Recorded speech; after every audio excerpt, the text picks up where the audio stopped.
Yan si Giant. Hindi siya marunong maglimlim.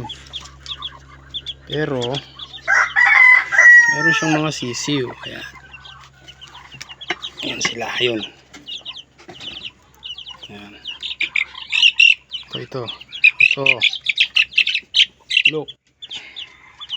Yung sisiw niya. Hindi siya marunong maglimlim eh. Pero nakapagpalaki na kami. Ito yung isa pa niyang nauna niyang anak. Ayan.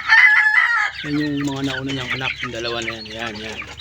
Kapag nag-iitlog siya, dito ko nilalagay. Hinahalo ko dito sa mga siya nilalagay. Yan. Hinahalo ko siya dyan. Kasi ito mahulog. Galong maglimlim ito eh. Yan. Yung mga mark. Yan yung mga itlog nung malalaki kanina. Ganun ang paraan ko para dumami sila.